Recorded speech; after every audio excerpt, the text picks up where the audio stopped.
Come let's learn Kannada. ಬನ್ನಿ ಕನ್ನಡ ಕಲಿಯೋಣ.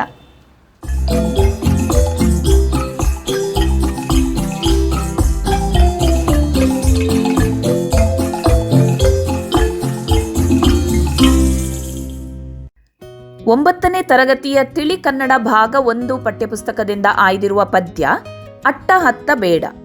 ಬರೆದಿರುವ ಕವಿಗಳು doctor L Hanumanthaiah.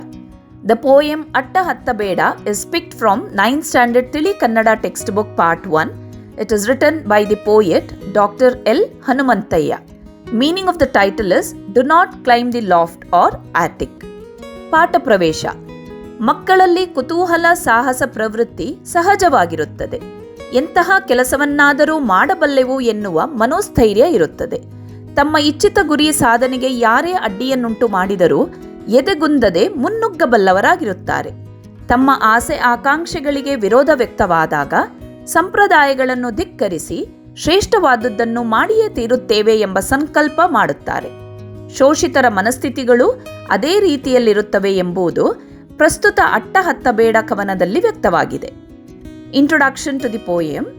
Children naturally have a sense of curiosity and adventure. They possess a strong mental strength, believing they can accomplish any task. They don't lose heart even when someone tries to obstruct their desired goals, and they push forward with courage. When their dreams and ambitions are met with opposition, they resist tradition and resolve to achieve something great. The poem Don't Climb the Loft expresses that the mindset of the oppressed is also the same. ಪದ್ಯವನ್ನೊಮ್ಮೆ ಓದಿ ಅದರ ಸಾರಾಂಶವನ್ನು ತಿಳಿದುಕೊಳ್ಳೋಣ. ಅಜ್ಜ, ಅಟ್ಟಹತ್ತ ಬೇಡ ಮರಿ, ಬೀಳಿಸಲೆಂದೇ ಜಾಳಾಗಿ ಕಟ್ಟಿರುತ್ತಾರೆ. ಮಗು, ಹಾಗಾದರೆ ಬೆಟ್ಟ ಹತ್ತುತ್ತೇನೆ ಅಜ್ಜ, ಕಲ್ಲು ಮುಳ್ಳುಗಳನ್ನು ಹಾದು ಮೇಲೆ ಹೋಗುತ್ತೇನೆ. ದೂರದ ಬೆಟ್ಟ ಎಷ್ಟೊಂದು ನುಣುಪು. ಅಜ್ಜ, ಅಟ್ಟ ಹತ್ತದವನು ಬೆಟ್ಟ ಹತ್ತುತ್ತಾನೆ ಎಂದು ನಕ್ಕಾರು ಮಂದಿ ನನ್ನ ಕಂದ. ಮಗು, ಹೌದಜ್ಜ, ಅಟ್ಟ ಹತ್ತದವನು ಬೆಟ್ಟ ಹತ್ತುತ್ತಾನೆಂದು ತೋರಿಸಬೇಕಾಗಿದೆ. ಅಟ್ಟ ಮನುಷ್ಯ ಕಟ್ಟಿರುತ್ತಾನೆ, ಬೆಟ್ಟ ಅವನಿಂದ ನಿರ್ಮಿತವಲ್ಲ.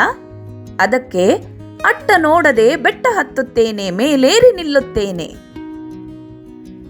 ಈ ಪದ್ಯದಲ್ಲಿ ಅಜ್ಜ ಮತ್ತು ಮಗುವಿನ ಸಂಭಾಷಣೆಯಲ್ಲಿ ಅಥವಾ ಮಾತುಕತೆಯಲ್ಲಿ ಅಟ್ಟ ಮತ್ತು ಬೆಟ್ಟದ ಉದಾಹರಣೆಗಳನ್ನು ಬಳಸಿಕೊಂಡು ಅಜ್ಜ ಮತ್ತು ಮೊಮ್ಮಗ ಜೀವನದ 2 ವಿಭಿನ್ನ ದಾರಿಗಳ ಬಗ್ಗೆ ಚರ್ಚಿಸುತ್ತಾ ನಮಗೆಲ್ಲರಿಗೂ ಜೀವನದ ಒಂದು ಮುಖ್ಯ ಪಾಠವನ್ನು ಬಹಳ ಅರ್ಥಪೂರ್ಣವಾಗಿ ಕಲಿಸುತ್ತಿದ್ದಾರೆ. ಅಟ್ಟ ಎಂದರೆ ಇಲ್ಲಿ ಮನೆಯೊಳಗೆ ಸಾಮಾನು ಇಡಲು ಇರುವ ಒಂದು ಸಣ್ಣ ಮೇಲಿನ ಜಾಗ. ಪದ್ಯದ ಅರ್ಥವನ್ನು ಅಜ್ಜ ಮತ್ತು ಮೊಮ್ಮಗನ ಒಂದು ಸಣ್ಣ ಕಥೆಯ ರೂಪದಲ್ಲಿ ತಿಳಿದುಕೊಳ್ಳೋಣ. ಒಮ್ಮೆ ಅಜ್ಜ ತನ್ನ ಮೊಮ್ಮಗನ ಜೊತೆ ಕುಳಿತು ಮಾತನಾಡುತ್ತಿದ್ದಾಗ ಮಗು ತನ್ನ ಕನಸು ಮತ್ತು ಗುರಿಯ ಬಗ್ಗೆ, ನಾನು ಅಟ್ಟ ಹತ್ತುತ್ತೇನೆ ಅಜ್ಜ, ನಾನು ಎತ್ತರಕ್ಕೆ ಹೋಗಬೇಕು ಎಂದು ಬಹಳ ಉತ್ಸಾಹದಿಂದ ಅಜ್ಜನಿಗೆ ಹೇಳುತ್ತದೆ. ಆಗ ಅಜ್ಜ ಮೊಮ್ಮಗನಿಗೆ, ಅಟ್ಟ ಹತ್ತಬೇಡ ಮರಿ, ಅಟ್ಟ ಹತ್ತುವವರನ್ನು ಬೀಳಿಸಲೆಂದೇ ಅದನ್ನು ಬಹಳ ದುರ್ಬಲವಾಗಿ ಅಥವಾ ಟೊಳ್ಳಾಗಿ ಕಟ್ಟಿರುತ್ತಾರೆ, ನೀನು ಜಾರಿ ಬೀಳಬಹುದು ಎಂದು ತಡೆಯುತ್ತಾರೆ. ಅಜ್ಜನ ಮಾತಿನ ಆಳವಾದ ಅರ್ಥ ಹೀಗಿತ್ತು: ಮಗುವೆ, ಬದುಕಿನಲ್ಲಿ ಸುಲಭವಾಗಿ ಎತ್ತರಕ್ಕೆ ಏರಲು ಕೆಲವರು ನಿರ್ಮಿಸಿರುವ ಸುಳ್ಳು ದಾರಿಗಳಿವೆ. ಅವು ಹೊರಗಿನಿಂದ ಹೊಳೆಯುತ್ತಾ ಆಕರ್ಷಕವಾಗಿ ಕಾಣುತ್ತವೆ, ಆದರೆ ಅವು ಬರೀ ಒಂದು ಪ್ರದರ್ಶನ. ಆ ದಾರಿಗಳಲ್ಲಿ ಯಾರು ಏರುತ್ತಾರೋ ಅವರನ್ನು ಅಲ್ಲಿಂದಲೇ ಕೆಳಗಿಳಿಸಲು, ಬೀಳಿಸಲು, ಸಮಾಜದಲ್ಲಿ ನಗಿಸಲು ಅಥವಾ ಅಪಮಾನ ಮಾಡಲು ಹಲವು ಬಲೆಗಳನ್ನು ಸೃಷ್ಟಿಸಿರುತ್ತಾರೆ. ಆ ದಾರಿಗಳಲ್ಲಿ ಹೋದರೆ ಅಪಾಯ ಕಟ್ಟಿಟ್ಟ ಬುತ್ತಿ. ಅಜ್ಜ ಮಗುವಿಗೆ ನೀನು ಅಟ್ಟ ಹತ್ತಬೇಡ ಮಗು ಎಂದು ಹೇಳಿದಾಗ ಮಗು ಅಜ್ಜನಿಗೆ ಹೀಗೆ ಹೇಳುತ್ತದೆ: ಹಾಗಾದರೆ ನಾನು ಬೆಟ್ಟವನ್ನು ಹತ್ತುತ್ತೇನೆ ಅಜ್ಜ, ಕಲ್ಲು ಮುಳ್ಳುಗಳಿದ್ದರೂ ಸಹ ನಾನು ಕಷ್ಟಪಟ್ಟು ಮೇಲೆ ಹೋಗುತ್ತೇನೆ. ದೂರದಿಂದ ಬೆಟ್ಟ ಎಷ್ಟು ನುಣುಪಾಗಿ ಮತ್ತು ಸುಂದರವಾಗಿ ಕಾಣುತ್ತಿದೆ ಎಂದು ಮೇಲೇರುವ ಆಸೆಯನ್ನು ಮತ್ತಷ್ಟು ಉತ್ಸಾಹ ಮತ್ತು ಧೈರ್ಯವನ್ನು ತೋರಿಸುತ್ತಾ ಹೇಳುತ್ತದೆ. ಮಗು ಬೆಟ್ಟವನ್ನು ಹತ್ತಲು ಇಷ್ಟಪಡುವುದು ಸುಳ್ಳು ಯಶಸ್ಸಿನ ದಾರಿಯನ್ನು ಬಿಟ್ಟು ನಿಜವಾದ ಕಷ್ಟದ ಹಾದಿಯನ್ನೇ ಆರಿಸಿಕೊಳ್ಳುವ ಮನಸ್ಸನ್ನು ತೋರಿಸುತ್ತದೆ. ಬೆಟ್ಟ ಎಂದರೆ ಜೀವನದ ನೈಜ ಸವಾಲುಗಳು ಮತ್ತು ಪ್ರಾಮಾಣಿಕ ಶ್ರಮ. ಈ ದಾರಿಯಲ್ಲಿ ಕಷ್ಟಗಳಿದ್ದರೂ ಅದರಿಂದ ಸಿಗುವ ಯಶಸ್ಸು ನಿಜವಾದದ್ದು ಮತ್ತು ಹೆಚ್ಚು ಕಾಲ ಉಳಿಯುತ್ತದೆ. ದೂರದಿಂದ ಬೆಟ್ಟ ನುಣುಪಾಗಿ ಕಾಣುವುದು, ದೊಡ್ಡ ಸಾಧನೆಗಳು ದೂರದಿಂದ ಸುಲಭವೆಂದು ಅನ್ನಿಸುತ್ತವೆ. ಆದರೆ ಅವುಗಳ ನಿಜವಾದ ಕಷ್ಟ ಹತ್ತಿದಾಗಲೇ ಗೊತ್ತಾಗುತ್ತದೆ ಎಂಬುದನ್ನು ಹೇಳುತ್ತದೆ. ಮಗುವಿನ ಮಾತು ಕೇಳಿದ ಅಜ್ಜ, ಅಟ್ಟವನ್ನು ಏರಲು ಹೆದರಿದವನು, ಅಟ್ಟ ಹತ್ತಲಾಗದವನು ಬೆಟ್ಟವನ್ನು ಏರುತ್ತಾನೆಯೇ, ಬೆಟ್ಟವನ್ನು ಹತ್ತಲು ಹೊರಟಿದ್ದಾನೆಯೇ ಎಂದು ಜನರು ನಗುತ್ತಾರೆ, ನಿನ್ನನ್ನು ತಮಾಷೆ ಮಾಡುತ್ತಾರೆ ಕಂದ ಎಂದು ಮಗುವಿಗೆ ಅಜ್ಜ ಹೇಳುತ್ತಾರೆ.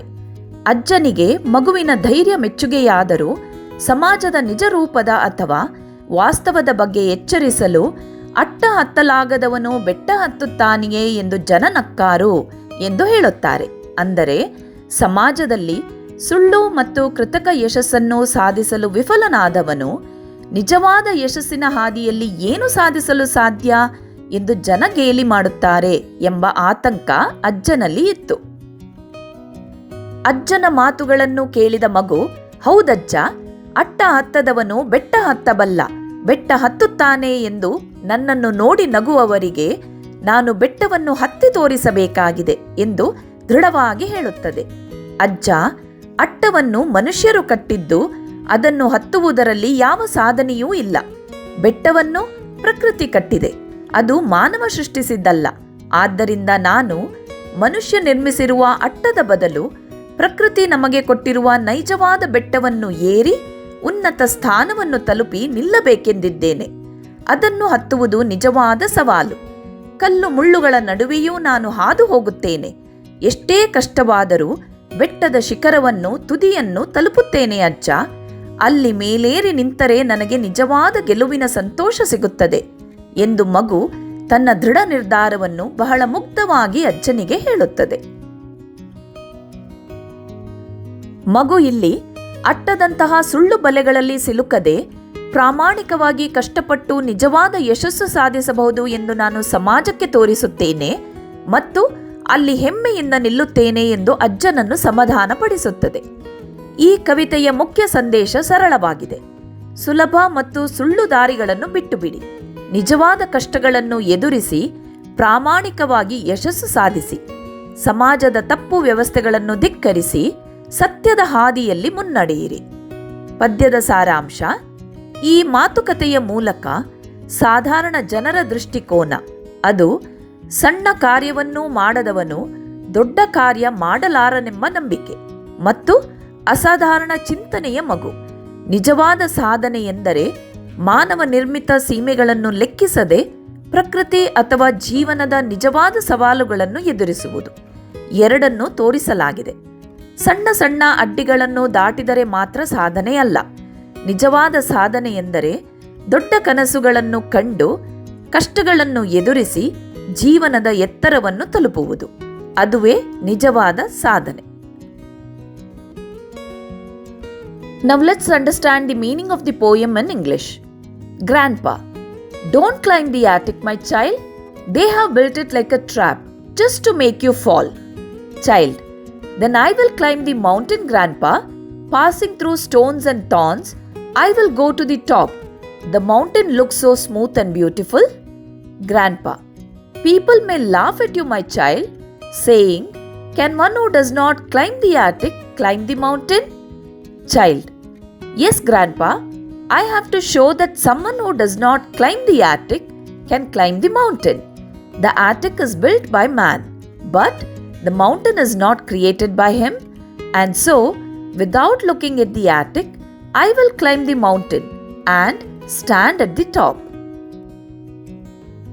In this conversation between grandfather and his grandson, the examples of an attic, atta, a weak hollow loft, and a mountain, betta, a sturdy natural hill or mountain, is given to discuss two different paths in life, imparting a very important lesson to all of us. The grandson, full of ambition, tells his grandfather he wants to climb the attic. The grandfather advises against it, explaining that Lofts are built to be weak and unstable. It is meant to trap those who climb them.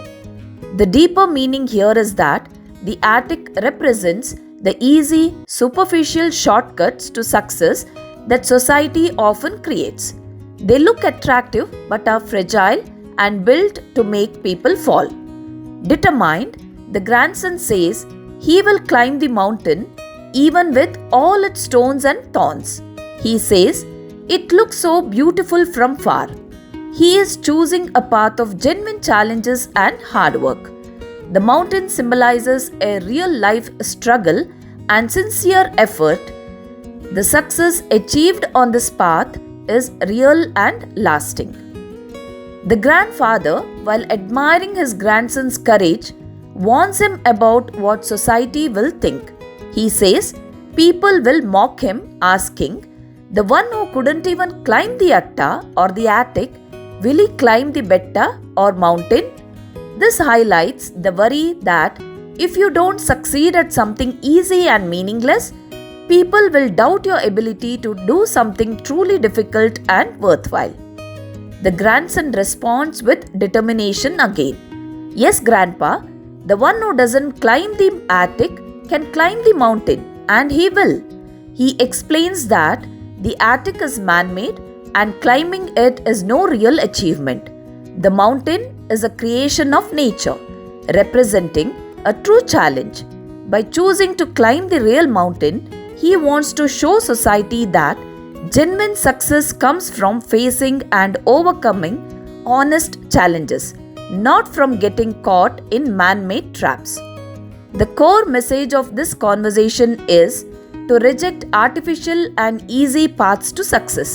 Instead, one should face genuine challenges. In short, the conversation shows two views. Ordinary people believe that if someone can't do small things, they cannot achieve big things. But the child shows extraordinary thinking. True success is not about crossing small hurdles, but it is about dreaming big, facing struggles, and reaching life's true heights. Meaning of the difficult words. Atta, mahadi ಅಥವಾ ಎತ್ತರದ ಸ್ಥಳ, attic or loft or an elevated place. Mari, magu, child or a young one. Jaalu, tollu, hollow or empty. Mandi, jana, people. Hadu, ದಾಟಿ ಅಥವಾ ಮೀರಿ, to cross or to pass through. ಹತ್ತಬೇಡ, ಏರಬೇಡ, ಮೇಲೆ ಹೋಗಬೇಡ, don't climb. ಬೀಳಿಸಲೆಂದೇ, ಕೆಳಗೆ ಬೀಳಿಸುವುದಕ್ಕಾಗಿಯೇ, made to make someone fall. ದೂರದ ಬೆಟ್ಟ, ದೂರದಲ್ಲಿರುವ ಬೆಟ್ಟ, a distant hill or a mountain. ನುಣುಪು, ನಯವಾದ ಅಥವಾ ಸುಗಮವಾದ, ಸ್ಮೂತ್. ನಕ್ಕಾರು, ನಗುತ್ತಾರೆ ಅಥವಾ ತಮಾಷೆ ಮಾಡುತ್ತಾರೆ, they will laugh or they will mock or ridicule. ನಿರ್ಮಿತವಲ್ಲ, ಕಟ್ಟಿದ್ದು ಅಲ್ಲ, ಸೃಷ್ಟಿಸಿದ್ದು ಅಲ್ಲ, not man-made or not created. ಅಭ್ಯಾಸ ಭಾಗ. ಕೆಳಗಿನ ಪ್ರಶ್ನೆಗಳಿಗೆ ಒಂದೆರಡು ವಾಕ್ಯದಲ್ಲಿ ಉತ್ತರಿಸಿ. ಮೊದಲನೆಯ ಪ್ರಶ್ನೆ, ಅಜ್ಜನು ಮಗುವಿಗೆ ಅಟ್ಟ ಹತ್ತಬೇಡ ಎಂದು ಏಕೆ ಹೇಳುತ್ತಾನೆ? Why does the grandfather tell the child not to climb the attic? ಉತ್ತರ, ಅಟ್ಟವನ್ನು ಬೀಳಿಸಲೆಂದೇ ಜಾಲಾಗಿ ಕಟ್ಟಿರುತ್ತಾರೆ ಎಂದು ಅಜ್ಜನು ಮಗುವಿಗೆ ಅಟ್ಟ ಹತ್ತಬೇಡ ಎಂದು ಹೇಳುತ್ತಾರೆ. Answer, the grandfather tells the child not to climb the attic because it's built weak and like a trap to make one fall. ಎರಡನೆಯ ಪ್ರಶ್ನೆ, ಅಟ್ಟ ನೋಡದೆ ಬೆಟ್ಟ ಹತ್ತುತ್ತೇನೆ ಎನ್ನುವ ಮಾತಿನಲ್ಲಿ ವ್ಯಕ್ತವಾಗಿರುವ ಭಾವನೆಗಳೇನು? What feelings are expressed in the phrase I will climb the mountain without looking at the attic? ಉತ್ತರ, ಈ ಮಾತಿನಲ್ಲಿ ದೃಢ ಸಂಕಲ್ಪ, ಆತ್ಮವಿಶ್ವಾಸ ಮತ್ತು ಮಾನವ ನಿರ್ಮಿತ ಅಡೆತಡೆಗಳಿಂದ ಪ್ರಕೃತಿಯ ಸವಾಲುಗಳನ್ನು ಎದುರಿಸುವ ಧೈರ್ಯ ವ್ಯಕ್ತವಾಗಿದೆ. This phrase expresses strong determination, self-confidence, and the courage to face nature's challenges over man-made obstacles. ಮೂರನೆಯ ಪ್ರಶ್ನೆ, ದೂರದ ಬೆಟ್ಟ ಹೇಗೆ ಕಾಣುತ್ತದೆ? How does the distant mountain appear? ಉತ್ತರ, ದೂರದ ಬೆಟ್ಟವು ನುಣುಪಾಗಿ ಕಾಣುತ್ತದೆ. Answer, the distant mountain appears smooth. 4ನೆಯ ಪ್ರಶ್ನೆ, ಮಗು ಬೆಟ್ಟ ಹತ್ತಲು ಬಯಸಿದ್ದು ಏಕೆ? Why did the child want to climb the mountain? ಉತ್ತರ, ಮಗು ಮನುಷ್ಯರು ನಿರ್ಮಿಸಿದ ಅಟ್ಟವನ್ನು ಹತ್ತದೆ ದೇವರ ಮತ್ತು ಪ್ರಕೃತಿಯ ಸೃಷ್ಟಿಯಾದ ಬೆಟ್ಟವನ್ನು ಹತ್ತಿ ಮೇಲೇರಿ ನಿಲ್ಲಲು ಬಯಸುತ್ತದೆ. Answer, the child wanted to climb the mountain which is God's or nature's creation and stand at the top instead of climbing the attic which is built by humans. 5ನೆಯ ಪ್ರಶ್ನೆ, ಡಾಕ್ಟರ್ ಎಲ್ ಹನುಮಂತಯ್ಯನವರು ಯಾವ ವಿಷಯದ ಮೇಲೆ PhD ಪದವಿಯನ್ನು ಪಡೆದಿದ್ದಾರೆ? On what subject did doctor L Hanumanthaiah obtain his PhD degree? ಉತ್ತರ, doctor L ಹನುಮಂತಯ್ಯನವರು ಬಂಡಾಯ ಕಥೆಗಳಲ್ಲಿ ದಲಿತ ಪ್ರಜ್ಞೆ ವಿಷಯದ ಮೇಲೆ PhD ಪದವಿಯನ್ನು ಪಡೆದಿದ್ದಾರೆ. Answer, Dr. L. Hanumanthayya obtained his PhD degree on the subject ಬಂಡಾಯ ಕಥೆಗಳಲ್ಲಿ ದಲಿತ ಪ್ರಜ್ಞೆ.